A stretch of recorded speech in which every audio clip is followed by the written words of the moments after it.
ऐसी वीडियो रोज देखने के लिए आप मेरे वीडियो को लाइक करें, इस पे कमेंट करें और अपने दोस्तों के साथ शेयर करें।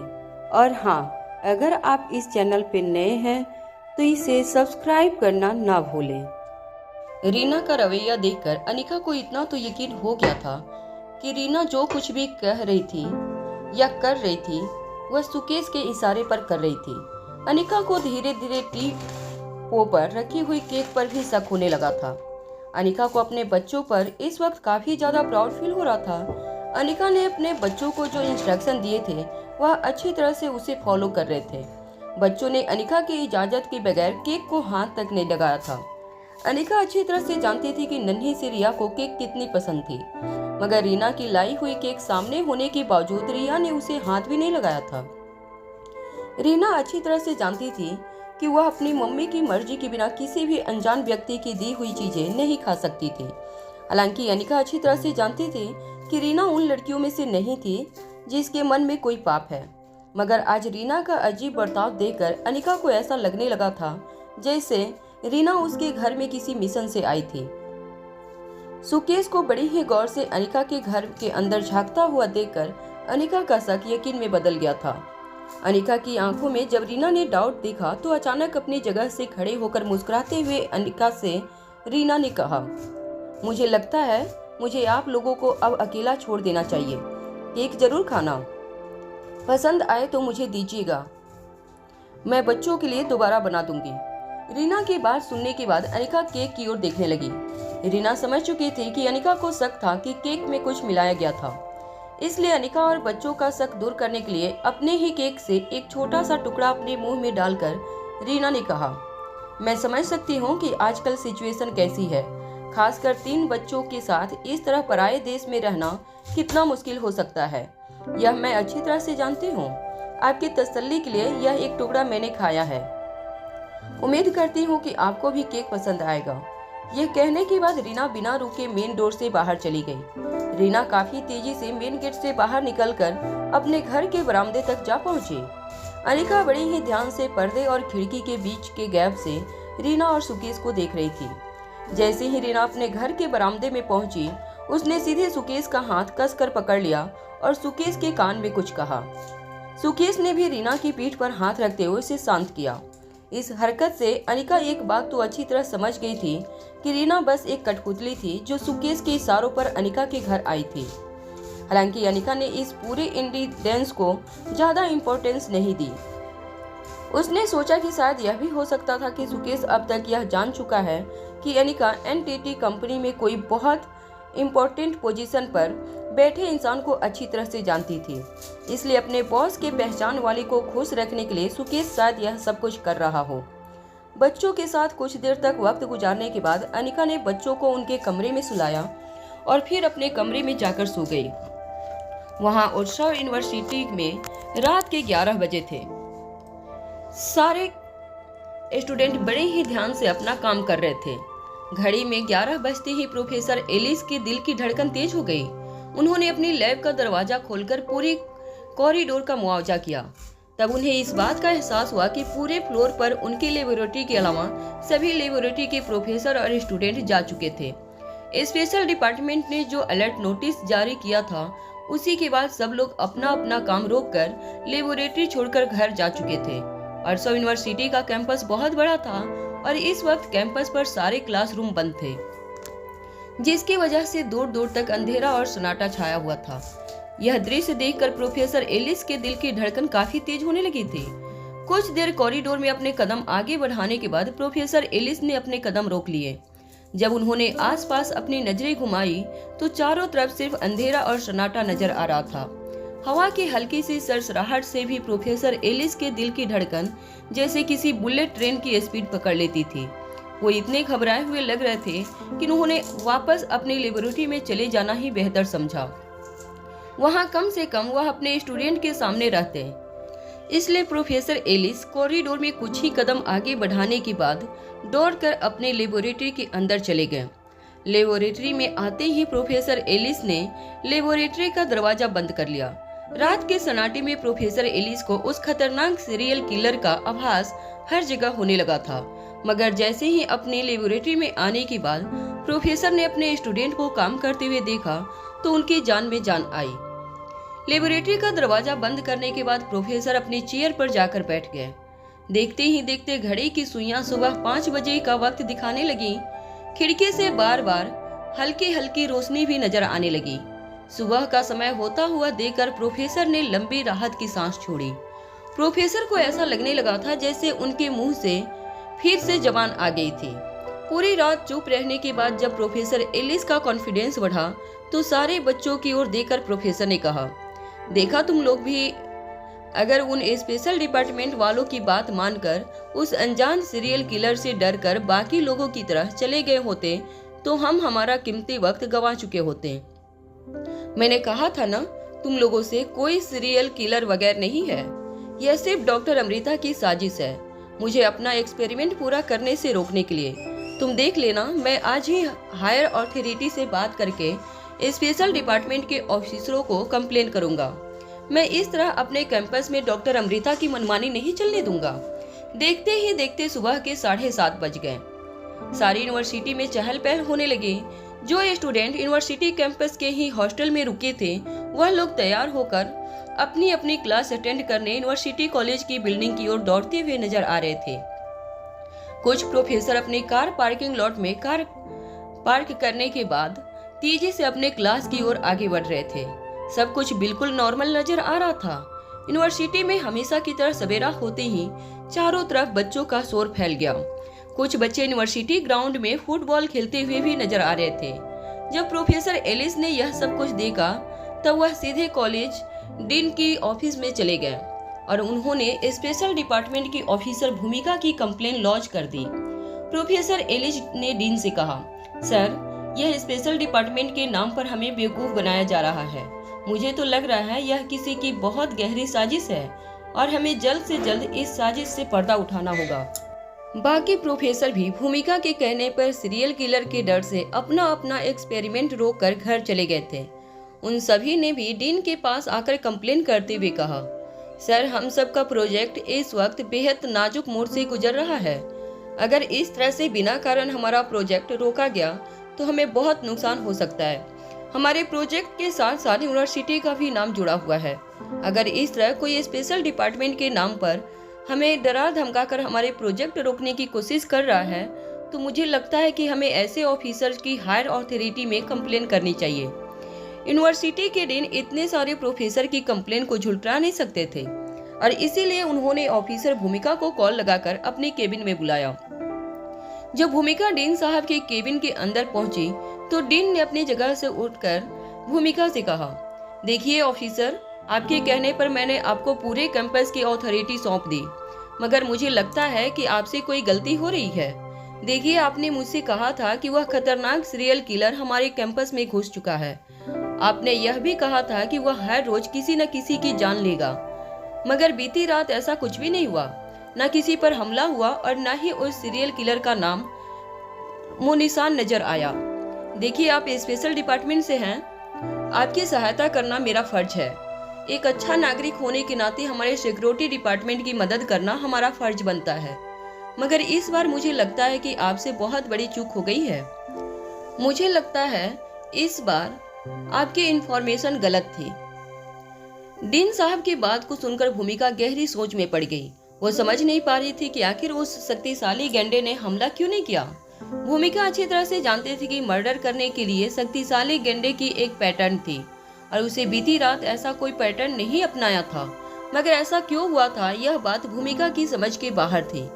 कुछ देर मन ही मन सोचने के बाद भूमिका ने डीन साहब की ओर देखकर पूछा, सर, क्या आपको यकीन है कि आपके यूनिवर्सिटी के सारे प्रोफेसर सेफ हैं, किसी पर कोई हमला नहीं हुआ? डीन ने आगे बढ़ते हुए भूमिका से कहा, ऑफिसर, हमारी यूनिवर्सिटी के सारे प्रोफेसर और सारे स्टूडेंट बिल्कुल सेफ हैं, मगर आपको यह खबर सुनकर ताज्जुब क्यों हो रहा है? आपको तो खुशी होनी चाहिए। देखिए, आपने मुझे कल यह बताया था कि आप जिस सीरियल किलर को ढूंढ रही हैं वह यहीं कहीं हमारे कैंपस में मौजूद है और उसी ने हमारे प्रोफेसर की हत्या की है। जब मैंने आपसे पूछा कि आपके पास क्या इसका कोई सबूत है, तब आपने कहा था कि आपके पास कोई सबूत नहीं, बस आपके पास पक्की जानकारी है। भूमिका ने डीन की बात को बीच में ही काटते हुए कहा, मैं अभी भी कह रही हूँ, मुझे पक्का यकीन है कि वह खतरनाक किलर यही कहीं आसपास मौजूद है और उसी ने मारा है आपके यूनिवर्सिटी के प्रोफेसर को। हाँ, मेरे पास इस बात का कोई सबूत नहीं है, मगर मैं उस सीरियल किलर के पैटर्न को अच्छी तरह से जानती हूँ। वह सब जब भी कोई मर्डर करता है तब पीछे एक ताश का पत्ता छोड़ जाता है, और 2 दिन पहले जिस प्रोफेसर का खून हुआ था उसके कमरे में भी ताश का पत्ता पाया गया था। हम लोग पिछले 3 साल से इस खतरनाक आदमी को पकड़ने की कोशिश कर रहे हैं। इस सीरियल किलर के बारे में हमारे पास काफ़ी जानकारियाँ मौजूद हैं। वह बस आपकी ताकत का इस्तेमाल करके लोगों को मौत के घाट उतारना चाहता है। हर बार जब भी वह अपनी खूनी की सैर पर निकलता है, वह कम से कम 5 जाने लिए बिना शांत नहीं होता। इस बार डीन को भूमिका की बातों पर भरोसा नहीं हो रहा था, इसलिए अपनी आवाज़ में थोड़ी सख्ती लाते हुए यूनिवर्सिटी के डीन ने भूमिका से कहा, देखिए ऑफिसर, मैं आपको अब और ज़्यादा देर तक अपने प्रोफेसर के काम को रोकने की अथॉरिटी नहीं दे सकता। हमारी यूनिवर्सिटी इस दुनिया की बेहतरीन यूनिवर्सिटी में से एक है। यहाँ कई ऐसे प्रोजेक्ट इस वक्त चल रहे हैं जो आने वाले दिनों में मानव जाति के लिए काफ़ी बड़े वरदान साबित हो सकते हैं, और ऐसे बिना वजह उन प्रोजेक्ट को रोकना ना ही हमारी यूनिवर्सिटी के हित में है और ना ही इंसानी प्रगति के हित में। मुझे लगता है आप लोगों को कोई गलतफहमी हुई है। यह यूनिवर्सिटी बिल्कुल सेफ है। भूमिका समझ नहीं पा रही थी कि वो डीन को कैसे समझाए, मगर भूमिका ने किसी तरह अपनी बात रखते हुए धीमी आवाज़ में डीन से कहा, देखिए सर, मैं अच्छी तरह से जानती हूँ कि आप लोगों को किन मुसीबतों का सामना करना पड़ रहा है, मगर ज़रा सोचिए, चाहे एक्सपेरिमेंट कितना भी बड़ा क्यों ना हो, क्या किसी की जान से बढ़कर हो सकता है? अगर वह खतरनाक सीरियल किलर इसी कैंपस में मौजूद है तो पता नहीं वो कहाँ कितनी लाशें बिछा देगा।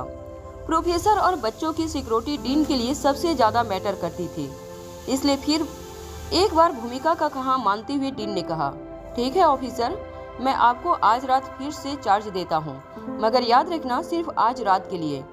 अगर आज रात आप लोगों ने उसे पकड़ नहीं लिया तो मुझे अफसोस के साथ कहना पड़ रहा है कि कल से मैं आपको कोऑपरेट नहीं कर पाऊंगा। आपको यूनिवर्सिटी कैंपस से अपने सारे रिस्ट्रिक्शन हटाने होंगे। डीन के इस फैसले पर भूमिका और अरुण एक दूसरे को हैरानी से देखने लगे। उन दोनों को पता था कि अगर आज रात शक्तिशाली गेंडे ने कोई हरकत नहीं की तो हो सकता है कल से उन्हें कैंपस में अपने सारे आदमियों को हटाना पड़े, और अगर ऐसा हुआ तो बच्चों की सिक्योरिटी और भी ज्यादा खतरे में पड़ जाएगी। ऑफिसर अरुण खुद हैरान था कि आखिर स्पेशल डिपार्टमेंट को जो इन्फॉर्मेशन मिली थी वह गलत कैसे हो सकती थी, मगर स्टूडेंट के बढ़ते आक्रोश के सामने ऑफिसर और उनके ऑन ड्यूटी ऑफिसर भी काफी मुश्किलों का सामना कर रहे थे। ऑफिसर अरुण ने डीन के ऑफिस से बाहर निकलने के बाद भूमिका से कहा, ऑफिसर, मुझे लग रहा है कि हमें आज काफी मुश्किलों का सामना करना पड़ सकता है। स्टूडेंट हमारे रवैये से काफी गुस्सा हो गए हैं। अब इन स्टूडेंट को कौन समझाए कि हम तो उन्हीं की जान बचाने के लिए यह सब कुछ कर रहे हैं। उन लोगों ने हमें अपने प्रोजेक्ट का दुश्मन समझ लिया है। देखते ही देखते पूरे कैंपस के बच्चे हमारे लोगों के साथ कोऑपरेट करने से मना कर रहे हैं। भूमिका बड़ी ही ध्यान से ऑफिसर अरुण की हर बात सुन रही थी। कुछ देर बाद एक लंबी सांस लेते हुए ऑफिसर अरुण ने भूमिका से कहा, ऑफिसर, आपको क्या लगता है, क्या वो शक्तिशाली गेंडा इस वक्त इस कैंपस में मौजूद है या हमें गलत ही इंफॉर्मेशन मिली है? भूमिका ऑफिसर अरुण के इस सवाल पर बड़ी बड़ी आंखों से अरुण की ओर देखने लगी। तुरंत अपने कदम पीछे लेते हुए ऑफिसर अरुण ने कहा, मेरा मतलब यह है कि हो सकता है कि हमारी सिक्योरिटी देखकर उसका मन बदल गया हो सकता है कि वह घबराकर यहाँ से चला गया हो। भूमिका अच्छी तरह से जानती थी कि जिस पावर ड्रग से शक्तिशाली गेंडे को इंजेक्ट किया गया था, उसके बाद उसका इस तरह किसी से डरना इम्पॉसिबल था। शक्तिशाली गेंडे की ताकत के बारे में भूमिका ने काफी किस्से सुन रखे थे, और भूमिका यह भी जानती थी कि हो न हो यह वहीं कहीं आसपास कैंपस में ही मौजूद था, क्योंकि खुद आशीष ने यह इंफॉर्मेशन इंस्पेक्टर अब्बास को दी थी। और भूमिका अच्छी तरह से जानते थे कि क्रिस्टोफर ने आशीष को शक्तिशाली गेंडे का पीछा करते हुए अर्शो यूनिवर्सिटी के कैंपस में भेजा था। इन सारी बातों का मतलब सिर्फ एक था कि शक्तिशाली गेंडा वहीं कहीं आसपास मौजूद था, मगर भूमिका यह नहीं समझ पा रही थी कि आखिर अचानक उसने अपना प्लान कैसे बदल दिया। जो इंसान एक बार अपने मिशन पर निकलने के बाद अपने कदम कभी पीछे नहीं हटा सकता था, उसने अचानक ही अपने बढ़ते हुए कदम रोक क्यों लिए थे? अगर पिछली रात कोई हमला नहीं हुआ था, इसका मतलब साफ था कि शक्तिशाली गेंडा कहीं छुपकर सब कुछ देख रहा था। मगर ऐसा करना उसके नियमों के खिलाफ था। कई सारे सवाल एक साथ भूमिका के मन में घूम रहे थे और भूमिका के पास इस वक्त किसी भी सवाल का जवाब नहीं था। इसलिए अपने साथी ऑफिसर को इंस्ट्रक्शन देते हुए भूमिका ने कहा, हमारे लोगों से कह दो कि वह बच्चे यह नहीं जानते कि हम यह सब कुछ उन्हीं के लिए कर रहे हैं, और अगर हमें स्टूडेंट की सेफ्टी और सिक्योरिटी करनी है तो हमें छोटी मोटी मुश्किलों का सामना भी करना होगा, मगर हमें हर मुश्किल से लड़ने के लिए बिल्कुल तैयार रहना होगा। ऑफिसर अरुण ने भूमिका को सैल्यूट करते हुए कहा, यस ऑफिसर, मैं अभी अपने आदमियों से कह देता हूँ। ऑफिसर अरुण वॉकिंग टॉकिंग पर अपने लोगों को इंस्ट्रक्शन देते हुए कॉरिडोर में यहाँ से वहाँ घूमने लगा। कुछ देर बाद अपने ऑफिसर को इंस्ट्रक्शन देने के बाद ऑफिसर अरुण ने देखा कि कॉलेज के कुछ स्टूडेंट कॉरिडोर के एक कोने में खड़े हुए भूमिका की ओर देख रहे थे। वो जोर जोर से आपस में इस तरह बातें कर रहे थे ताकि उनकी सारी बातें भूमिका और अरुण अच्छी तरह से सुन सके। एक लड़की ने अपने साथी से कहा, वह देखो, वही ऑफिसर है जो हम सब के प्रोजेक्ट रोकना चाहती हैं, खास करके प्रोफेसर एलिस का प्रोजेक्ट। दूसरे एक साथी स्टूडेंट ने कहा, मगर क्यों? स्पेशल डिपार्टमेंट को हमारे प्रोजेक्ट से क्या लेना देना? अगर वह पुलिस वाले हैं तो उनका काम है हमें सिक्योरिटी देना। हम क्या प्रोजेक्ट कर रहे हैं उसके साथ उनका क्या संबंध हो सकता है?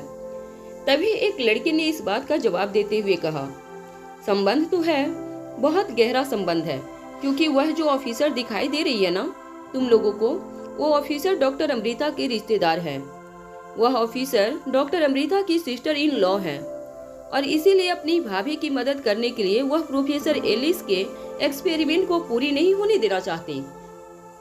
प्रोफेसर एलिस ने पहले उसकी भाभी एक एक्सपेरिमेंट पूरी कर ले, उसी के लिए यह सब कुछ किया जा रहा है और बिना किसी वजह किसी सीरियल किलर का डर दिखाकर हमारी यूनिवर्सिटी के प्रोजेक्ट को अटकाने की कोशिश की जा रही है। तभी एक साथी स्टूडेंट ने कहा, कितनी बुरी बात है ये, हमने कभी सोचा नहीं था कि पुलिस डिपार्टमेंट के लोग ऐसा कुछ भी कर सकते हैं। इन लोगों ने न सिर्फ अपने डिपार्टमेंट की बदनामी की है, मगर भविष्य में हम सब इनके ऊपर कैसे विश्वास करें, इस बात का भी शक हमारे दिल में पैदा कर दिया है।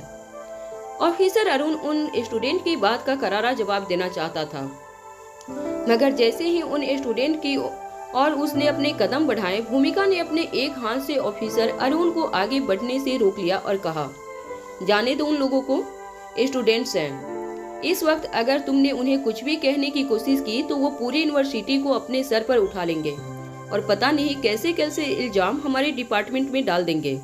जब तक इन लोगों का सामना उस शक्तिशाली गेंडे से नहीं हो जाता, यह लोग हमारी बात पर विश्वास नहीं करने वाले हैं और मैं नहीं चाहती कि इन लोगों का सामना उस दरिंदे के साथ हो। हमें किसी भी तरह उन्हें इस शक्तिशाली गेंडे के आतंक से बचाना है। भूमिका के चेहरे पर थकावट साफ नजर आ रही थी। पूरी रात भूमिका यूनिवर्सिटी की सिक्योरिटी कर रही थी। भूमिका ने पूरी रात कुछ खाया भी नहीं था। अरुण ने एक लंबी सांस छोड़ते हुए भूमिका की ओर देखा और कहा, मुझे लगता है कि हमें कुछ खा लेना चाहिए। इन लोगों की रक्षा करनी है तो हमें मेंटली और फिजिकली फिट रहना होगा। पता नहीं कब किस वक्त खूंखार दरिंदा हमारे सामने आ जाए। अरुण बिल्कुल प्रैक्टिकल बात कर रहा था, इसलिए उसकी बात में हामी भरती हुई भूमिका ऑफिसर अरुण के साथ यूनिवर्सिटी के पास एक कैफेटेरिया की ओर जाने लगी। भूमिका और अरुण को एक साथ कैफेटेरिया में जाते हुए देखकर यूनिवर्सिटी के गेट के पास खड़े निखिल ने अपने दांत कचकचाते हुए कहा, मेरी तो समझ में नहीं आ रहा है कि ऐसे क्या बात है ऑफिसर में जो भूमिका मेरी जगह उसे पसंद किया। अनिका अच्छी तरह से जानती थी कि भूमिका और अरुण के बीच सिर्फ प्रोफेशनल रिलेशन थे, मगर निखिल को चिढ़ाते हुए अनिका ने कहा, हाँ वैसे तो तुम में और उस ऑफिसर में कोई फर्क नहीं है। हाइट तुमसे थोड़ी सी ज्यादा है, मगर उससे क्या फर्क पड़ता है। चलो माना कि वह तुमसे थोड़ा ज्यादा हैंडसम भी है, मगर इतना तो चलता है। एक और बात है, उसके चलने का अंदाज, उसके बोलने का अंदाज, उसके बिखरे बिखरे बाल, यह सब क्वालिटीज तुमसे थोड़ी ज्यादा अच्छी है उसमें, मगर उससे क्या फर्क पड़ता है। और हाँ, पुलिस के यूनिफॉर्म में काफी स्टाइलिश नजर आता है। और तुम यह जींस और टी शर्ट में। मगर छोड़ो, उससे क्या फर्क पड़ता है। अनिका ऑफिसर अरुण के बारे में सारी अच्छाइयाँ बताने के बाद उससे कहा, उससे क्या फर्क पड़ता है। निखिल को समझ नहीं आ रहा था कि आखिर अनिका निखिल की तरफ से बोल रही थी या अरुण की तरफ से बोल रही थी। अपनी मुट्ठी कसते हुए निखिल ने कहा, चाहे जो कुछ भी हो, इंसान की पहचान करनी हो तो उसके दिमाग की काबिलियत देखनी चाहिए, बाहरी रंग रूप से क्या होता है। अनिका ने निखिल के कंधे पर हाथ रखते हुए कहा, अरे भाई, मैं भी तो यही कह रही हूँ।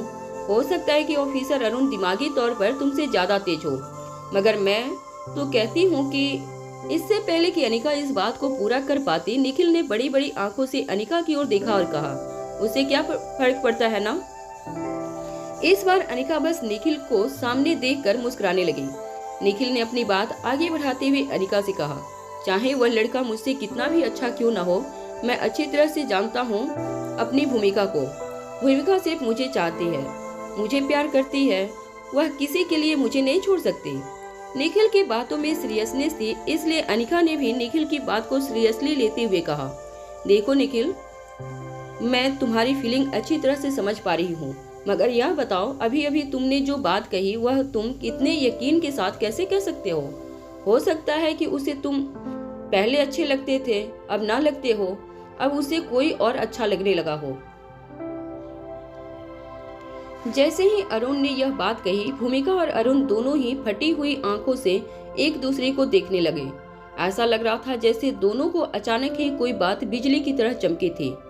ठीक उसी वक्त प्रोफेसर एलिस भी कैफेटेरिया में नाश्ता करने आ पहुंचे। भूमिका और अरुण को वहां देखते ही पहले तो प्रोफेसर एलिस चौंक कर डर गए। उन्हें समझ नहीं आ रहा था कि वह उन दोनों को देखने के बाद कैफेटेरिया में किसी टेबल पर बैठे या फिर किसी और कैफेटेरिया में चले जाएं। मगर जब उन्हें एहसास हुआ कि कैफेटेरिया में यूनिवर्सिटी के काफ़ी स्टूडेंट मौजूद थे, तो उनका कॉन्फिडेंस बढ़ने लगा।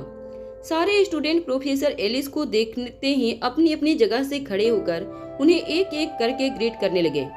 कुछ स्टूडेंट प्रोफेसर के पास आकर कहने लगे, सर, हमें पता है कि आपका प्रोजेक्ट इस यूनिवर्सिटी का सबसे बड़ा प्रोजेक्ट है, और न सिर्फ हमारी यूनिवर्सिटी बल्कि हमारे दोस्तों की यूनिवर्सिटी में भी आपके प्रोजेक्ट के काफ़ी चर्चे हैं। हम जानते हैं इस वक्त आपके साथ क्या हो रहा है, मगर यकीन मानिए सर, उस डॉक्टर अमृता की साजिश के खिलाफ हम सब स्टूडेंट आपके साथ खड़े हैं और हमेशा आपके साथ ही खड़े रहेंगे। एक एक करके स्टूडेंट्स प्रोफेसर को मस्का मारने लगे थे, क्योंकि अब तक कैंपस में यह बात फैल चुकी थी कि प्रोफेसर एलिस कोई बहुत बड़ा प्रोजेक्ट बना रहे थे, जिस प्रोजेक्ट को पूरा होने के बाद प्रोफेसर एलिस और उनकी टीम का नाम इतिहास में सुनहरे अक्षरों में लिखा जाने वाला था। अब हर स्टूडेंट प्रोफेसर एलिस के साथ अपने रिश्ते बनाना चाहता था, ताकि भविष्य में प्रोफेसर एलिस की नज़रों में आकर वह भी अपना नाम बायोमेडिकल इंडस्ट्रीज में सुनहरे अक्षरों में लिखवा सके। बच्चों को अपने आसपास देखकर प्रोफेसर एलिस अपने आप को काफी सेफ महसूस करने लगे। उन्होंने अपने दोनों हाथ अपनी कमर पर रखने के बाद भूमिका की ओर देखकर कहा, तो आप दोनों यहाँ पर डेट पर आए हैं। इसी से पता चलता है कि आप लोग इस केस को लेकर कितने सीरियस हैं। माफ करना, यह तो कोई केस ही नहीं है, यह तो एक फर्जी केस है। आपने सिर्फ अफवाह फैला दी थी कि कैंपस में कोई सीरियल किलर आ पहुंचा है। सच्चाई तो यह है कि डॉक्टर अमृता के कहने पर आप मेरे प्रोजेक्ट को रोकने के लिए यहाँ पर आए हैं। मगर आप लोगों ने यह तो देख लिया होगा कि आपकी इस हरकत ने मेरा हौसला और भी ज्यादा बढ़ा दिया है। मेरी यूनिवर्सिटी के स्टूडेंट पहले से मुझसे बहुत प्यार करते थे, मगर अब आप लोगों ने मेरे साथ जो कुछ भी करने की कोशिश की है, उसके बाद शायद उनका प्यार मेरे लिए और भी ज्यादा बढ़ गया है। अब देखना, बहुत ही जल्द मेरा यह प्रोजेक्ट पूरा होगा और डॉक्टर अमृता का नाम हमेशा मेरे बाद लिया जाएगा। बायोमेडिसिन की दुनिया में अगर कोई सबसे चमकता सितारा होगा तो वह सिर्फ यह प्रोफेसर एलिस होगा। प्रोफेसर एलिस की बात सुनने के बाद सारे कैफेटेरिया में मौजूद स्टूडेंट जोर से तालियां बजाने लगे। भूमिका और अरुण इन सारी बातों से बिल्कुल अनजान थे। वह दोनों एक दूसरे की आंखों में आंखें डालकर हैरानी से सोच रहे थे कि आखिर जोनाथन के साथ क्या हुआ था। इससे पहले कि प्रोफेसर एलिस उन्हें और कुछ कह पाता, भूमिका और अरुण अपनी जगह से उठे और सीधे प्रोफेसर की ओर दौड़ने लगे और अरुण को इस तरह अचानक अपनी जगह से उठकर अपनी ओर दौड़ते हुए देखकर प्रोफेसर के हाथ पांव ठंडे पड़ गए और वह अपने कदम पीछे पीछे बढ़ाने लगे। प्रोफेसर का बैलेंस बिगड़ने की वजह से वह जोर से फर्श पर गिरे और बगल वाले टेबल पर रखा पानी का जार सीधे प्रोफेसर पर जा गिरा। मगर भूमिका और अरुण बिना रुके ही कैफेटेरिया से बाहर निकल गए। प्रोफेसर की ऐसी हालत देखकर आसपास खड़े स्टूडेंट ने उन्हें सहारा देकर अपने पैरों पर खड़ा किया। तुरंत प्रोफेसर ने अपने बाल संवारते हुए आसपास खड़े लोगों से कहा, मुझे लगता है कि उनकी चोरी पकड़ी गई, इसलिए वह लोग शर्मिंदा होकर मेरे सामने से अपना मुंह छुपाकर भाग गए। मैं तो पहले से जानता था कि यह सब सीरियल किलर वाली बातें अफवाह थी, इसलिए मैं इन लोगों की साजिश के सामने कल पूरी रात अपने स्टूडेंट के साथ काम कर रहा था। मैंने ना अपनी जान की परवाह की और ना कुछ सोचा। मैंने सोच लिया था कि अगर सचमुच यह लोग मुझ पर हमला भी करेंगे तो मैं हंसते हंसते अपनी जान दे दूंगा, मगर इंसानियत के लिए जो प्रोजेक्ट में पूरा करना चाहता हूँ उस पर आंच भी नहीं आने दूंगा। आखिरकार हमारी यूनिवर्सिटी का मकसद ही है मानवता का कल्याण करना। यह बात सुनते ही सारे स्टूडेंट की छाती जैसे गर्व से फूल गई थी। प्रोफेसर की बातें सुनने के बाद कैफेटेरिया में मौजूद सारे लोग जोर जोर से तालियां बजाने लगे। कैफेटेरिया से निकलने के बाद भूमिका और अरुण सीधे यूनिवर्सिटी गेट के अंदर दाखिल हो गए। अनिका और निखिल जो कैफेटेरिया के ठीक बाहर खड़े थे, वह भूमिका और अरुण को इस तरह भागते हुए देखकर चौंक गए। अनिका अच्छी तरह से जानते थे कि भूमिका कौन से मिशन पर थे और जिस तरह से भूमिका और अरुण यूनिवर्सिटी गेट के अंदर भागे थे, वह देखकर अनिका को यकीन हो गया था कि हो न हो भूमिका को शक्तिशाली गेंडे के बारे में कुछ पता चल गया हो। अनिका अच्छी तरह से जानती थी कि भूमिका के सर पर अपने भाई की मौत का बदला लेने का जुनून सवार था, मगर साथ ही साथ वो यह भी जानती थी कि वह शक्तिशाली गेंडा कितना ताकतवर था। अनिका और रोहित दोनों मिलकर भी उस ताकतवर दुश्मन का बाल भी बांका नहीं कर पाए थे और वो जानती थी कि गुस्से में आकर अगर भूमिका शक्तिशाली गेंडे के साथ अकेले मुकाबला करती है तो यह उसकी जान के लिए बेहद खतरनाक हो सकता है। अनिका भी भूमिका और अरुण के पीछे दौड़ लगाकर यूनिवर्सिटी गेट के अंदर दाखिल हुई। भूमिका और अरुण दौड़ते दौड़ते यूनिवर्सिटी के स्टाफ क्वार्टर्स की ओर जा रहे थे। रास्ते में तेज सांस लेते हुए भूमिका ने अरुण से पूछा, जरा अपने आदमियों को फोन करके यह पता करो कि प्रोफेसर जोनाथन आखिरी बार कब देखे गए थे। अपनी दौड़ जारी रखते हुए अरुण ने अपने साथी ऑफिसर को फोन लगाकर यह पूछा कि उसने आखिरी बार प्रोफेसर जोनाथन को कब देखा था और उसके साथी ने जवाब देते हुए कहा, सर वह कल शाम को तकरीबन 8 बजे मेरी जोनाथन के साथ मुलाकात हुई थी। हम दोनों कुछ जरूरी डिस्कशन करने के बाद अलग हुए और वह अपने स्टाफ क्वार्टर्स की ओर चले गए। अरुण ने अपने साथी से पूछा, और आज सुबह तुम उसे मिले कि नहीं, क्योंकि तुम्ही ने मुझसे कहा था कि प्रोफेसर जोनाथन ने बताया है कि सारे के सारे प्रोफेसर अपने अपने लेक्चरर के लिए पहुंच गए हैं। उनकी यह बात सुनकर उसके साथी ने कुछ देर सोचने के बाद कहा, सर वह बात यह है कि उन्होंने आज सुबह मुझसे जो कुछ भी बताया था वह मैसेज के जरिए बताया था। हमारी पहली मुलाकात नहीं हुई थी। कल रात के बाद मैंने उन्हें नहीं देखा है। जैसे ही स्पीकर फोन के जरिए भूमिका और अरुण ने यह बात सुनी, दोनों हैरान होकर एक दूसरे को देखने लगे। भूमिका ने अरुण को फोन डिस्कनेक्ट करने का इशारा किया और कहा, मुझे लगता है कि कल रात उस शक्तिशाली गेंडे ने जरूर प्रोफेसर पर हमला किया है। भूमिका की बात सुनते ही भूमिका और अरुण दोनों ही और ज्यादा तेजी से स्टाफ क्वार्टर्स की ओर आगे बढ़ने लगे। स्टाफ क्वार्टर्स के बिल्डिंग के पास पहुंचकर भूमिका और अरुण दोनों ने अपनी अपनी सर्विस पिस्तौल निकाली और अपनी अपनी बंदूकें अनलॉक करके बिल्डिंग की ओर तान दी। भूमिका और अरुण दोनों ही बड़ी ही सावधानी से बिल्डिंग के स्टेयरकेस चढ़ने लगे। दोनों का तालमेल देखकर ऐसा लग रहा था जैसे दोनों ने ऐसे कई सारे मिशन पहले भी एक साथ ऑपरेट किए थे। कभी अरुण की नजर पीछे होती और कभी आगे, तो कभी भूमिका अपनी बंदूक पीछे की और तान कर चलती और अरुण आगे। दोनों ही काफी अलर्ट होकर एक एक करके मंजिल ऊपर की ओर चढ़ने लगे। जोनाथन का कमरा सेकेंड फ्लोर पर था। प्रोफेसरों को यूनिवर्सिटी के कैंपस में ही स्टाफ क्वार्टर्स अलॉट किया गया था। ज्यादातर प्रोफेसर के इस वक्त लेक्चर में होने की वजह से पूरा बिल्डिंग लगभग खाली था। जब भूमिका और अरुण प्रोफेसर जोनाथन के कमरे की ओर अपने कदम आगे बढ़ा रहे थे, तब बिल्डिंग के नीचे दौड़ते हुए अनिका और निखिल भी आ पहुंचे।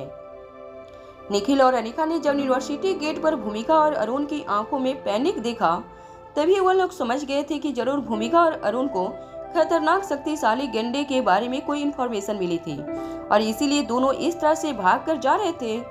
अनिका जानते थे कि शक्तिशाली गेंडा काफी खतरनाक और ताकतवर आदमी था और बदले की आग में झुलस रही भूमिका अगर अकेले ही उस ताकतवर और खतरनाक आदमी का सामना करेगी तो भूमिका की जान को खतरा हो सकता था। इसलिए अनिका भी निखिल के साथ साथ दौड़कर भूमिका और अरुण का पीछा करने लगी। जैसे ही अनिका निखिल के साथ स्टाफ क्वार्टर्स के बिल्डिंग के नीचे पहुंची, अनिका ने निखिल को इशारे से कोई आवाज ना करने को कहा। निखिल ने भी अनिका का इशारा समझकर धीमे कदमों से बिल्डिंग की ओर अपने कदम बढ़ाना शुरू किया। निखिल किसी भी हालत में भूमिका को इतने खतरनाक मिशन पर अकेला नहीं छोड़ सकता था। निखिल और अनिका बड़े ही सावधानी से कदम आगे बढ़ाने लगे। अनिका और निखिल यह नहीं जानते थे कि आखिर बिल्डिंग में एंटर होने के बाद भूमिका और अरुण कौन सी तरफ गए थे और कौन सी मंजिल पर पहुंचना चाहते थे। अनिका और निखिल दोनों ही अच्छी तरह से जानते थे कि इस वक्त भूमिका को कॉल लगाना सही नहीं होगा। इसलिए अनिका और निखिल ने फैसला किया कि वह एक एक करके हर मंजिल पर जाकर भूमिका और अरुण को ढूंढने की कोशिश करेंगे। वहां दूसरी मंजिल पर जोनाथन के कमरे के पास पहुंचने के बाद भूमिका और अरुण एक्स्ट्रा अलर्ट हो गए। वह बड़ी ही सावधानी से अपने अपने कदम धीरे धीरे जोनाथन के कमरे की ओर आगे बढ़ाने लगे। भूमिका और अरुण दोनों ने ही अपनी बंदूकें जोनाथन के दरवाजे पर तान रखी थी ताकि इमरजेंसी होने पर वह तुरंत दुश्मन के हमले से पहले दुश्मन पर गोली चला सके। जब भूमिका जोनाथन के दरवाजे के बिल्कुल पास पहुंची तो भूमिका ने दरवाजे पर अपने कान लगाकर कमरे के अंदर हो रही हलचल को सुनने की कोशिश की, मगर कुछ देर तक जब अंदर से कोई हरकत नहीं सुनाई दे रही थी तो भूमिका ने डोरबेल बजा दी। डोरबेल बजाने के बाद भूमिका और अरुण दोनों ने एक एक कदम पीछे लेकर अपनी अपनी बंदूकें दरवाजे की ओर तान दी। कुछ देर तक तो कमरे के अंदर से कोई हरकत नहीं हुई, मगर कुछ देर के इंतजार के बाद दरवाजे के नीचे भूमिका और अरुण को अचानक एक परछाई दिखाई देने लगी। इसका मतलब साफ था कि कमरे के अंदर कोई मौजूद था, मगर कमरे के अंदर से कोई आवाज नहीं आ रही थी। तभी दरवाजे पर नॉक करते हुए अरुण ने कहा, प्रोफेसर जोनाथन, हम आपसे मिलकर कुछ देर के लिए आपसे बात करना चाहते हैं। क्या आप दरवाजा खोलकर हमें अंदर आने देंगे? सवाल पूछने के बाद फिर से अरुण ने अपनी गन दरवाजे पर तान दी। अरुण और भूमिका कुछ देर तक जवाब का इंतजार करते रहे, मगर अंदर से कोई आवाज नहीं आई। अरुण हैरानी से भूमिका की ओर देखने लगा। भूमिका ने दबी हुई आवाज में अरुण से कहा, मुझे लगता है हम जिसकी तलाश में आए हैं वह किलर इस वक्त इसी कमरे के अंदर मौजूद है। अरुण को भी धीरे धीरे भूमिका की बातों पर विश्वास होने लगा था, क्योंकि अगर अंदर जोनाथन मौजूद था तो यह कैसे हो सकता था कि अरुण की आवाज सुनने के बावजूद वह उसे रिप्लाई न करे। कमरे के अंदर कुछ तो गड़बड़ थी। इस बात का एहसास भूमिका और अरुण दोनों को हो चुका था। दरवाजे को बाहर से खोलना बहुत मुश्किल था। स्टाफ क्वार्टर्स में भी यूनिवर्सिटी के हर दरवाजे की तरफ डिजिटल लॉक लगाया गया था और पासवर्ड न होने पर दरवाजे को खोलना इम्पॉसिबल था। कुछ देर तक मन ही मन कुछ सोचने के बाद अरुण ने अपनी बंदूक डिजिटल लॉक पर तान दी, मगर इससे पहले कि अरुण फायर कर पाता, भूमिका ने उसकी बंदूक नीचे करते हुए दबी हुई आवाज में उससे कहा, अगर तुमने डिजिटल लॉक को शूट किया तब भी यह दरवाजा नहीं खुलेगा। बिना पासवर्ड के यह दरवाजा नहीं खोला जा सकता। अरुण भी जानता था कि ऐसा करना बेवकूफी होती, क्योंकि गोली की आवाज सुनकर दुश्मन अलर्ट भी हो सकता था और गोली चलाने के बावजूद दरवाजा खोलना नामुमकिन था। अरुण ने भूमिका से दबी हुई आवाज में कहा, अगर हमने और वक्त बर्बाद किया तो हो सकता है कि दुश्मन हमारे हाथ से निकल जाए। पता नहीं ऐसा मौका वापस मिलेगा या नहीं। जब भूमिका और अरुण सोच रहे थे कि वह जल्द से जल्द क्या कदम उठा सकते थे, तब अचानक पीछे से उन्हें किसी की आवाज सुनाई दी, मैं तुम लोगों की मदद कर सकता हूँ। यह दरवाजा मैं 10 सेकंड के अंदर खोल सकता हूँ। जब भूमिका और अरुण ने पीछे मुड़कर देखा तो वह यह देखकर हैरान हो गए कि निखिल अपना फोन पकड़े ठीक भूमिका और अरुण के पीछे खड़ा था। निखिल ने अपने हाथ में पकड़े हुए फोन से डिजिटल लॉकर को स्कैन करना शुरू कर दिया। इससे पहले कि भूमिका निखिल से कुछ कह पाती, निखिल ने अरुण की ओर देखकर कहा, मैं जानता हूँ कि तुम लोग जिसे ढूंढ रहे हो वह आदमी इस कमरे के अंदर मौजूद है और इस कमरे के अंदर दाखिल होना नामुमकिन है, क्योंकि तुम लोगों के पास इस डिजिटल लॉकर का पासवर्ड नहीं है। हालांकि भूमिका निखिल को वहां देखकर काफी अपसेट नजर आ रही थी, मगर वह जानती थी कि निखिल एक बेहतरीन हैकर था और ऐसे डिजिटल लॉकर को खोलना उसके लिए शायद बाएं हाथ का खेल था। मगर जब भूमिका की नजर निखिल के ठीक पीछे खड़ी अनिका पर पड़ी तो अनिका की सेफ्टी को लेकर काफी परेशान हो गई। भूमिका और अरुण दोनों अच्छी तरह से जानते थे कि अंदर जो आदमी छुपा हुआ था वह बेहद खतरनाक था और भूमिका नहीं चाहती थी कि अनिका का सामना ऐसे किसी खतरनाक आदमी से हो। भूमिका अनिका को एक सीधी सादी डॉक्टर समझ रही थी जो मुश्किल से मुश्किल ऑपरेशन को बड़ी ही आसानी से कर सकती थी, मगर ऐसे खतरनाक लोगों के साथ अनिका मुकाबला नहीं कर सकती थी। भूमिका यह भी अच्छी तरह से जानती थी कि वह अपनी बंदूक एक सेकेंड के लिए भी दरवाजे से हटा नहीं सकती थी। दुश्मन किसी भी वक्त उस पर हमला कर सकता था, मगर भूमिका किसी भी तरह अनिका को वहां से जाने के लिए कन्विंस करना चाहती थी। इससे पहले कि भूमिका अनिका को कुछ कह पाती, अचानक ही उस डिजिटल लॉकर पर कुछ आवाज आने लगी और अचानक ही उस पर चमक रही लाल बत्ती हरी हो गई। डिजिटल लॉकर पर हरी बत्ती होने का यह संकेत था कि डोर अनलॉक हो चुका था। जैसे ही दरवाजा अनलॉक हुआ, भूमिका ने एक झटके से दरवाजे को लात मारी और अपनी बंदूक कमरे के अंदर तान दी। दरवाजा खुलते ही अरुण ने भी अपनी पोजीशन ले ली थी। भूमिका और अरुण दोनों ही उंगलियां अपने ट्रिगर पर जमा रखी थी। दोनों ने ट्रिगर को काफी मजबूत से पकड़ रखा था ताकि दुश्मन अगर जरा सा भी हरकत करे तो दोनों एक साथ दुश्मन पर फायरिंग शुरू कर दें। अनिका भी यह बात अच्छी तरह से जानती थी कि चाहे शक्तिशाली गेंडा कितना भी ताकतवर हो, मगर बंदूकों के सामने उसकी ताकत भी जवाब दी जाती। पावर ड्रग लेने के बाद भले ही उसकी शारीरिक ताकत आम लोगों के मुकाबले काफी ज्यादा बढ़ गई थी, मगर इसका मतलब यह नहीं था कि उसका शरीर स्टील का बन चुका था। गोली लगने से उसकी मौत भी हो सकती थी। जब दरवाजा पूरी तरह से खुला तब भूमिका और अरुण ने देखा कि एक लंबा चौड़ा सा आदमी अपनी पीठ दरवाजे की तरफ करके खड़ा था और उन्होंने अपनी बंदूक से उस आदमी पर निशाना बनाए रखा था और उसे कड़क आवाज में कहा था, कौन हो तुम? तुम्हारी शक्ल दिखाओ हमें। अपने हाथ हवा में ऊपर करो और हमारी तरफ मुड़ो। चलो जल्दी अपने दोनों हाथ सर पर रखो। वह आदमी बिना अपना हाथ सर पर रखे धीरे धीरे दरवाजे की ओर मुड़ने लगा। धीरे धीरे जब उसका चेहरा सबके सामने आया तब अनिका उस चेहरे को देखकर हैरान रह गई। अनिका वो चेहरा अच्छी तरह से जानती थी। वह चेहरा अनिका की ओर देखकर मुस्कुराने लगा था। अनिका जैक को उस कमरे में देखकर हैरान हो गई थी। अनिका अच्छी तरह से जानती थी कि जिस आदमी को भूमिका और अरुण ढूंढ रहे थे वह जैक नहीं हो सकता था। शक्तिशाली गेंडे को अनिका पहले भी मिल चुकी थी, उसके साथ मुकाबला कर चुकी थी। जैक की आंखें, उसका चेहरा, उसका बोलने का तरीका, उसके बात करने का अंदाज, सब कुछ बस एक सीधे साधे कॉलेज गोइंग लड़के जैसा था। अनिका अच्छी तरह से जानती थी कि जैक शक्तिशाली गेंडा नहीं हो सकता था। जैसे ही जैक दरवाजे की ओर मुड़ा, अरुण और भूमिका तेजी से अपनी अपनी बंदूकें जैक की ओर तानकर कमरे के अंदर गए और तुरंत अरुण ने जैक के दोनों हाथ पकड़कर उससे हथकड़ियां पहना दी। भूमिका ने लगातार अपनी बंदूक जैक के सर पर तान रखी थी। जैक ने अरुण और भूमिका की ओर हैरानी से देखते हुए कहा, ये क्या कर रहे हो तुम लोग? तुम लोग मुझे ऐसे अरेस्ट नहीं कर सकते। आखिर मेरा गुनाह क्या है? क्या किया है मैंने? भले ही मैं एक कॉलेज स्टूडेंट हूँ, मगर मैं अच्छी तरह से जानता हूँ कि बिना कारण आप लोग किसी को भी अरेस्ट नहीं कर सकते। खुद अरुण और भूमिका को भी लग रहा था कि इतना खतरनाक आदमी इतनी आसानी से नहीं पकड़ा जा सकता था। भूमिका ने पूरे कमरे में चारों ओर अपनी नजरें घुमाई। कमरे का हर कोना तलाशने के बाद जब भूमिका को प्रोफेसर जोनाथन कहीं नजर नहीं आए तब भूमिका ने फिर से अपनी बंदूक जैक की ओर तानते हुए पूछा, प्रोफेसर जोनाथन कहाँ है और तुम क्या कर रहे हो यहाँ पर? अरुण ने जैक को काफी सख्ती से पकड़ रखा था। जैक का सर अरुण ने नीचे की ओर झुका कर रखा था, मगर किसी तरह जैक ने अपने शरीर की पूरी ताकत लगाते हुए भूमिका की ओर देखकर कहा, देखो, मुझे प्रोफेसर जोनाथन ने ही यहाँ बुलाया था। वो चाहते थे कि मैं उनका कमरा उनके लिए साफ करके दूं। जैक की बात सुनने के बाद भूमिका हैरानी से अनिका की ओर देखने लगी। वो दोनों अच्छी तरह से जानते थे कि बड़ी बड़ी यूनिवर्सिटी में इस तरह की हेल्प अफसर प्रोफेसर अपने स्टूडेंट से लिया करते थे। यूनिवर्सिटी में यह बात काफी आम थी, सीनियर हो या प्रोफेसर, वो जूनियर से अक्सर इस तरह की मदद लिया करते थे। मगर जब अनिका ने गौर से जैक की आंखों में देखा तब उसे इस बात का यकीन हो गया था कि जैक इस वक्त जो कुछ भी कह रहा था यह सब झूठ था। कोई ऐसी बात थी जो जैक छुपाने की कोशिश कर रहा था।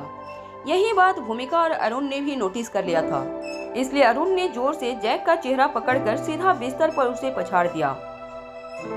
अरुण ने इतनी जोर से जैक के हाथ मरोड़ा कि जैक के मुंह से चीख निकल गई। जैक ने अरुण से कहा, देखो तुम लोग मुझे इस तरह से ट्रीट नहीं कर सकते। मैं एस्टा यूनिवर्सिटी का स्टूडेंट हूँ, कोई पेशेवर क्रिमिनल नहीं हूँ जो आप लोग मेरे साथ इस तरह का सलूक कर रहे हैं। ऑफिसर अरुण भी अच्छी तरह से जानते थे कि अगर जैक सचमुच इनोसेंट था तो उसके लिए बहुत बड़ी मुसीबत खड़ी हो सकती थी। स्टूडेंट को इस तरह से ट्रीट करने पर उन्हें एक बहुत बड़ी इंक्वायरी का सामना करना पड़ सकता था। अनिका ने धीरे से जैक के ठीक सामने आकर बैठ गई और धीमी आवाज में अनिका ने जैक की आंखों में आंखें डालकर पूछा, देखो तुम्हें सच बताना होगा कि तुम यहाँ क्या कर रहे थे। अगर तुम हमें सच नहीं बताओगे तो मैं तुम्हारी कोई मदद नहीं कर पाऊंगी। अनिका की बातें सुनने के बाद जैक की सांसें धीमी पड़ने लगी। अनिका ने अरुण को इस आंखों के इशारे से कहा और अरुण ने अनिका का इशारा समझते हुए जैक के सर पर अपनी पकड़ थोड़ी ढीली की और जैक पर बंदूक तानकर कुछ दूर जाकर खड़ा हो गया। अनिका ने ये बात भी अच्छी तरह से जानती थी कि अगर जैक ही शक्तिशाली गेंडा होता तो फिर इस वक्त इतनी आसानी से वो अरुण के हाथों ना लगा होता। अनिका उसकी ताकत अच्छी तरह से जानती थी। अगर जैक सचमुच शक्तिशाली गेंडा होता तो फिर इस वक्त कमरे में मौजूद सभी लोगों के लिए वो अकेला ही भारी पड़ता। मगर अनिका ये नहीं समझ पा रही थी कि फिर जैक आखिर झूठ क्यों बोल रहा था। प्रोफेसर जोनाथन के कमरे में आने के पीछे उसका क्या मकसद हो सकता था, ये बात अनिका भी जानना चाहती थी। जैक के हाथों में अभी भी हथकड़ी बंधी हुई थी और अरुण ने जैक के शरीर पर जो प्रेशर डाला था उसकी वजह से जैक को अपने शरीर में काफी पेन महसूस हो रहा था। धीरे धीरे किसी तरह अपना बैलेंस मेंटेन करने के बाद जैक अपनी जगह पर बैठ गया और अनिका की आंखों में आंखें डालकर देखने लगा। अनिका ने बड़े ही आराम से जैक को कहा, देखो अगर तुम सच कहोगे तो तुम छोड़ दिए जाओगे और अगर इस वक्त तुमने हमें सच नहीं बताया तो तुम बहुत बड़ी मुसीबत में फंस सकते हो। अनिका की ऐसी बात सुनकर जैक खुद काफी हैरान था। जैक को समझ नहीं आ रहा था कि एक भोली भाली खूबसूरत सी दिखने वाली लड़की इन स्पेशल डिपार्टमेंट के ऑफिसरों के साथ क्या कर रही थी। भूमिका और अरुण की ओर देखने के बाद जैक ने अनिका की आंखों में आंखें डालकर कहा, देखो मुझे प्रोफेसर ने कहा था कि यह काम मैं सचमुच आकर कर जाऊं। वह नहीं चाहते थे कि किसी और को इस बात का पता चले कि मैं उनके कमरे की सफाई किया करता हूं। जैक की यह बात सभी लोगों को काफी कन्विंसिंग लग रही थी, लेकिन फिर भी अरुण ने फिर से सख्ती से जैक के सामने आते हुए जैक के सर पर बंदूक तानी और पूछा, मुझे बताओ कि प्रोफेसर जोनाथन कहाँ है इस वक्त। और उनकी बात सुनने के बाद तुरंत पलटकर जवाब देते हुए जैक ने कहा, मुझे कैसे पता हो सकता है, अरे वह हमारी यूनिवर्सिटी के सारे प्रोफेसर के हेड हैं। क्या वह मुझे बताकर जाएंगे कि वह कहाँ जा रहे हैं और कहाँ से आ रहे हैं। जैसे ही जैक ने अरुण के साथ ऊंची आवाज में बात की, भूमिका तेजी से चलकर जैक के पास आने लगी। भूमिका की आंखों में गुस्सा देखकर जैक समझ गया था कि वह किसी भी वक्त पीट सकता था, इसलिए भूमिका के आने से पहले ही उसने बिस्तर पर अपने आप को पीछे धकेलना शुरू किया। जैक के इस एक्शन को देखकर भूमिका वहीं अपनी जगह पर खड़ी हो गई। भूमिका अच्छी तरह से जानती थी कि वह जिस आदमी को ढूंढ रही थी वह कितना खतरनाक था। जैक को इस तरह पीछे हटता हुआ देखकर भूमिका को इस बात का एहसास हो गया था कि चाहे जैक का मकसद जो कुछ भी हो, वह शक्तिशाली गेंडा नहीं हो सकता था। भूमिका ने अरुण की ओर देखकर अपने दोनों कंधे हवा में उछालते हुए कहा, मुझे नहीं लगता यह आदमी वह है जिसे हम ढूंढ रहे हैं। भूमिका की बात सुनने के बावजूद अरुण के चेहरे का गुस्सा कम नहीं हुआ। अरुण ने फिर से जैक के सर पर बंदूक तानते हुए जैक से पूछा, चलो अब सच सच बताओ कि तुम यह सब कब से कर रहे हो प्रोफेसर जोनाथन के लिए, और तुमने आखिरी बार कब देखा प्रोफेसर जोनाथन को। हालांकि जैक को यह बिल्कुल अच्छा नहीं लग रहा था कि जिस तरह से अरुण उसके साथ बात कर रहा था, मगर वह जानता था कि वो इस वक्त कमांडिंग पोजीशन में नहीं था। इसलिए अरुण की बात का जवाब देते हुए जैक ने कहा, मैं कल रात को 10 बजे तक यहीं था। 10 बजे के बाद प्रोफेसर जोनाथन ने मैंने कहा कि मैं कल सुबह 6 बजे आकर फिर से उनकी मदद करूंगा। जैक की पूरी बात सुनने के बाद अरुण ने जैक को पूछा, तो जब तुम सुबह यहाँ पर आए तब वह यहाँ पर मौजूद नहीं थे। इस बात का जवाब देते हुए जैक ने कहा, नहीं, वह सुबह यहाँ नहीं थे। मेरे आने से पहले ही वो जा चुके थे। वो अक्सर सुबह 5:30 बजे मॉर्निंग वॉक के लिए निकल जाते हैं। कुछ देर जॉगिंग करने के बाद वह कमरे में आकर नाश्ता करते हैं। मैं भी यही सोच रहा था कि वह अब तक वापस क्यों नहीं लौटे। मैं उन्हें कॉल लगाने ही वाला था कि इससे पहले कि जैक आगे कुछ कह पाता, अरुण ने फिर से गन उसकी ओर तानते हुए कहा, अगर प्रोफेसर कमरे के अंदर मौजूद नहीं थे तो तुम कैसे कमरे के अंदर दाखिल हुए? कुछ देर तक यहाँ वहाँ देखने के बाद जैक ने इस बात का जवाब देते हुए कहा, एक्चुअली मैं कई बार यहाँ पर उनके कमरे की साफ सफाई करने के लिए आता हूँ। मेरे पास उनके लॉक का पासवर्ड है। जब भी वह मॉर्निंग वॉक के लिए निकलते हैं उसके बाद मैं खुद ही अपने आप कमरे में आकर कमरे की सफाई करके चला जाता हूँ। जैक के सारे जवाब बिल्कुल परफेक्ट लग रहे थे। कहीं से भी ऐसा नहीं लग रहा था कि जैक की बातों में शक की कोई गुंजाइश थी। जैक की सारी बातें सुनने के बाद भूमिका ने एक लंबी सांस छोड़ी और पूरे कमरे का ठीक से मुआवजा करने के बाद अरुण और अनिका की ओर देखकर कहा, प्रोफेसर जोनाथन का मर्डर हो चुका है। भूमिका की बात सुनने के बाद अरुण और अनिका हैरान होकर एक दूसरे को देखने लगे। उन्हें समझ नहीं आ रहा था कि आखिर भूमिका को कैसे पता चला था कि प्रोफेसर जोनाथन का खून हो चुका था। ना तो कहीं कमरे में उन्हें कोई भी ऐसी चीज नजर आ रही थी जिससे इस बात का शक पैदा होता कि प्रोफेसर जोनाथन का खून हुआ था, और ना ही जैक की बातों से ऐसा लग रहा था कि वही शक्तिशाली गेंडा था। तभी भूमिका ने उन दोनों को अपने हाथ में पकड़ा हुआ एक ताश का पत्ता दिखाते हुए कहा, जब भी वह शक्तिशाली गेंडा कोई खून करता है तो पीछे यह ताश का पत्ता छोड़ के जाता है।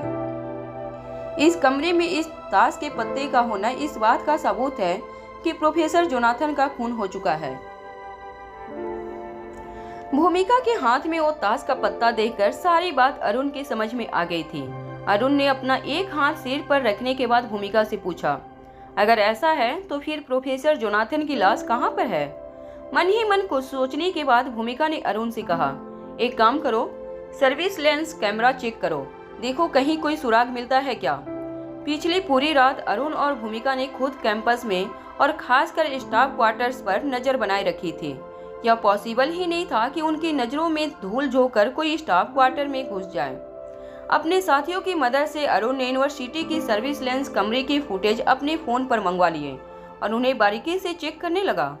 सब कुछ बिल्कुल नॉर्मल नजर आ रहा था। यहाँ वहाँ कुछ स्टूडेंट दिखाई दे रहे थे, मगर किसी भी संदिग्ध आदमी के आने का कोई सुराग कहीं नजर नहीं आ रहा था। एक बार पूरा फुटेज देखने के बाद अरुण ने भूमिका से कहा, नहीं, इसमें तो कुछ नजर नहीं आ रहा है। अरुण की बात सुनने के बाद भूमिका भी गहरी सोच में पड़ गई। कुछ देर मन ही मन सोचने के बाद भूमिका ने अरुण से कहा, देखो, शक्तिशाली गेंडा जितने भी कत्ल करता है वो लगभग रात के 10 बजे से लेकर सुबह 4 बजे के बीच में करता है।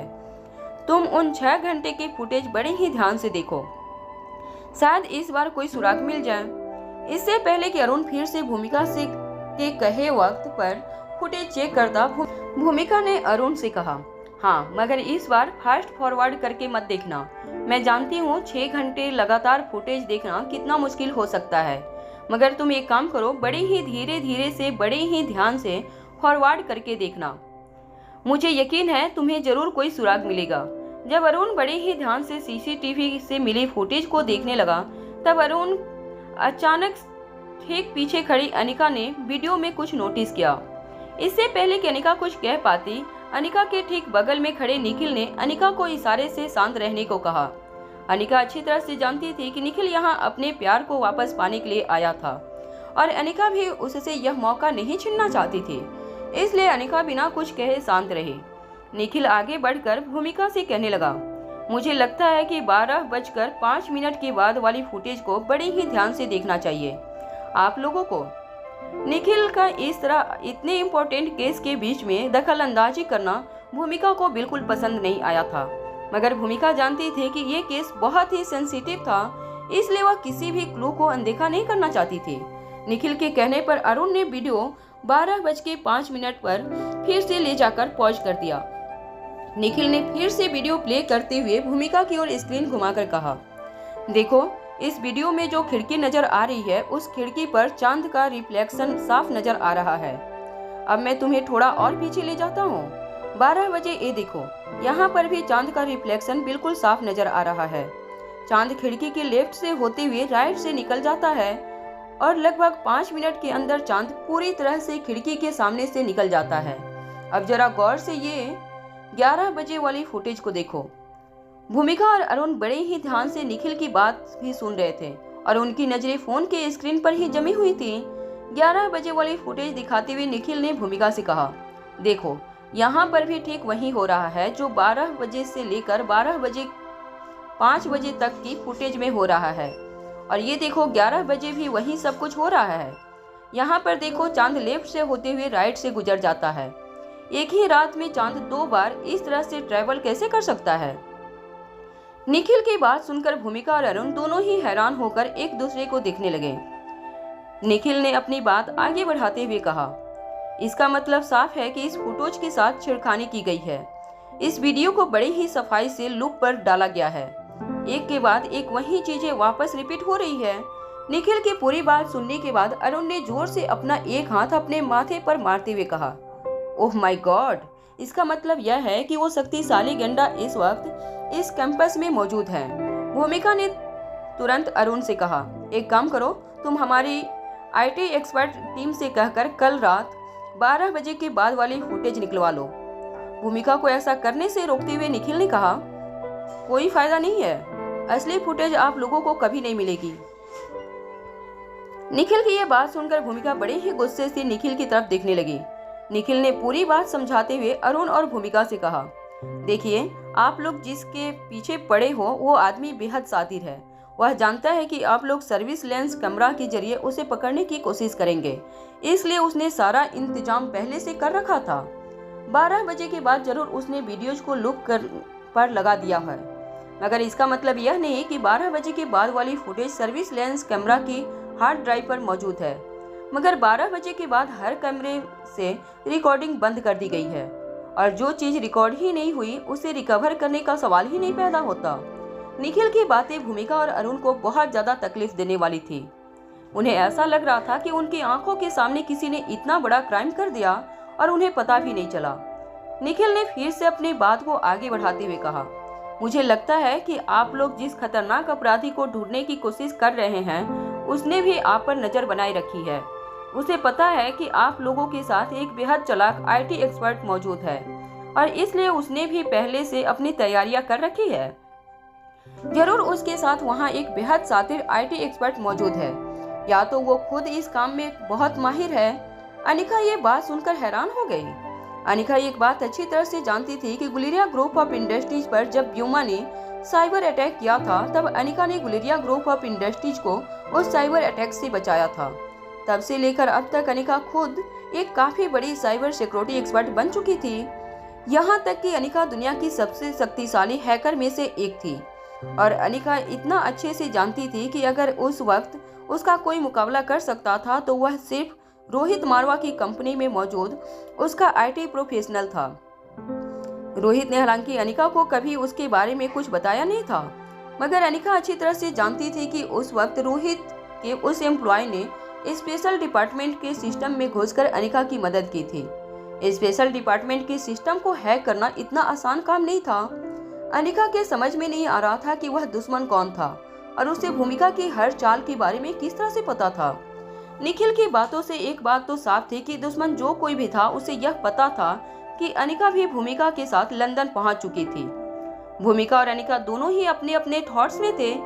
कुछ देर तक सोचने के बाद भूमिका ने अरुण की ओर मुड़कर कहा, देखो कातिल इस वक्त कैंपस के अंदर मौजूद है या नहीं यह बात तो हम खुद भी अच्छी तरह से नहीं जानते, मगर इतना जरूर जानते हैं कि कातिल हर रात कैंपस के अंदर बड़े ही आराम से आता है और अपना काम करके निकल जाता है। मगर हमें यह बात प्रूफ करनी होगी, और हम सबके सामने यह बात तब तक प्रूफ नहीं कर सकते जब तक हमें प्रोफेसर जोनाथन की लाश नहीं मिल जाती। अरुण ने अपने दोनों हाथ अपनी कमर पर रखते हुए कहा, मगर उनकी लाश को कहाँ ढूंढें, कैसे ढूंढें? अरुण की बात सुनने के बाद भूमिका गहरी सोच में डूब गई। कुछ देर बाद भूमिका ने अरुण की ओर देखकर कहा, देखो मुझे इतना यकीन है कि हमारे आदमी कैंपस में चारों तरफ मौजूद हैं। सिक्योरिटी गार्ड के साथ साथ हर गेट पर हमारे आदमी तैनात हैं। मुझे नहीं लगता कि प्रोफेसर जोनाथन की लाश कैंपस से कहीं बाहर ट्रांसफर की गई हो। पूरी रात हम और हमारे आदमी कैंपस के चारों गेट की तरफ फैले हुए थे। ऐसे हालत में लाश को लेकर यहाँ से बाहर जाना नामुमकिन है। मुझे लगता है अभी भी जोनाथन की लाश यही कैंपस में मौजूद है। भूमिका की बात सुनते ही अरुण ने अपनी जेब से अपना वॉली टॉकी निकाला और अपने साथियों को इंस्ट्रक्शन देते हुए कहा, कुछ भी करो, पूरा कैंपस छान मारो। प्रोफेसर जोनाथन की लाश यही कहीं कैंपस में छुपी है। किसी भी तरह हमें वह लाश अगले कुछ ही घंटों में ढूंढनी है। अरुण की यह बात अच्छी तरह से जानता था कि अगर यूनिवर्सिटी के डीन और बाकी सीनियर ऑफिसर के सामने अगर लाश सबूत के तौर पर नहीं रखी गई तो वह लोग आज रात यूनिवर्सिटी कैंपस से उनकी अथॉरिटी और सिक्योरिटी हटवा देंगे। और अगर प्रोफेसर जोनाथन नहीं भी मिले तब भी उन्हें ढूंढने का एक लीगल प्रोसीजर फॉलो किया जाएगा। पहले तो इंसान के गुम होने के 3 दिन तक उसकी मिसिंग रिपोर्ट फाइल नहीं की जा सकती थी। उसके बाद अगर 1 महीने तक वह इंसान वापस नहीं लौटता है तब उसकी छानबीन ज्यादा तेज की जाती है। तब तक अगर इंतजार किया गया तो हो सकता है कि वह खतरनाक सीरियल किलर जिसका नाम शक्तिशाली गेंडा था वह काफी लोगों को अपना शिकार बना लेगा। ऑफिसर अरुण और भूमिका ने सोचा था उससे ज्यादा सीरियस और पेचीदा था यह मामला। उनका दुश्मन न सिर्फ शक्तिशाली था बल्कि बहुत तेज भी था। हालांकि अनिका ने पहले भी सुन रखा था कि शक्तिशाली गेंडा भले ही शरीर से काफी ताकतवर था मगर वह दिमागी तौर पर ज्यादा चालाक नहीं था। क्या इसका मतलब ये हो सकता था कि उसके पीछे किसी और का भी हाथ था? क्या उसका साथ देने के लिए यहाँ और कोई मौजूद था? अपने साथियों को इंस्ट्रक्शन देने के बाद जब अरुण ने पीछे मुड़कर देखा तो उसने भूमिका का परेशान चेहरा देखा। भूमिका काफी टेंस नजर आ रही थी। अरुण जानता था कि इस केस की वजह से भूमिका की टेंशन हर पल बढ़ती जा रही थी। भूमिका को दिलासा देने के लिए जब अरुण भूमिका के पास गए तब अचानक ही अरुण की ओर मुड़कर भूमिका ने उसकी आंखों में आंखें डालकर कहा, क्या तुम जानते हो कि ये केस हम सोच रहे थे उससे कई ज्यादा पेचीदा है? हालांकि अरुण यह बात अच्छी तरह से जानता था मगर अरुण इस बात का जवाब देता उससे पहले भूमिका ने अपनी बात आगे बढ़ाते हुए कहा, देखो, हमने कल से यहाँ पर काफी सिक्योरिटी बढ़ा रखी है। हमारे आदमी कैंपस में चारों तरफ फैले हुए हैं। हमने यूनिवर्सिटी के हर गेट पर अपनी निगाहें बना रखी है। हर क्लास में जाकर हर स्टूडेंट के साथ लगभग बातचीत कर चुके हैं। हमने पब्लिकली हर प्रोफेसर को आने वाले खतरे से आगाह किया है मगर अब तक किसी ने किसी भी संदिग्ध आदमी के यूनिवर्सिटी कैंपस में होने की कोई शिकायत नहीं की है। हालांकि अरुण भी यह बात अच्छी तरह से जानता था मगर वह यह नहीं समझ पा रहा था कि भूमिका इस वक्त यह सब क्यों कह रही थी। कुछ देर मन ही मन सोचने के बाद अचानक ही अरुण के चेहरे के भी हाव भाव पूरी तरह से बदल गए। अरुण ने भूमिका की ओर देखकर कहा, क्या तुम यह कहना चाहती हो कि? इससे पहले कि अरुण अपनी बात पूरी कर पाता पास खड़ी अनिका ने भूमिका की आंखों में आंखें डालकर कहा, हम जिस खतरनाक सीरियल किलर को ढूंढ रहे हैं वह इसी यूनिवर्सिटी का हिस्सा है। वो या तो इस यूनिवर्सिटी का स्टूडेंट है या तो यहाँ का प्रोफेसर है। अनिका की बात सुनते ही कमरे में मौजूद सभी के होश उड़ गए। इससे पहले कि भूमिका और अरुण अनिका से कुछ कह पाते अनिका ने अपनी नजरें झुकाकर फिर से कहा, या फिर यह भी हो सकता है कि कोई यूनिवर्सिटी के अंदर रहकर उसकी मदद कर रहा हो। दोनों ही सिचुएशन बहुत खतरनाक है, चाहे वह सीरियल किलर खुद हो या उसकी मदद करने वाला कोई और इंसान। यूनिवर्सिटी में छुपी हुई भेड़ियों को पहचानकर उसे पकड़ना बहुत जरूरी था मगर सवाल यह था कि कौन था वो और किस भेष में यूनिवर्सिटी में छुपा हुआ था।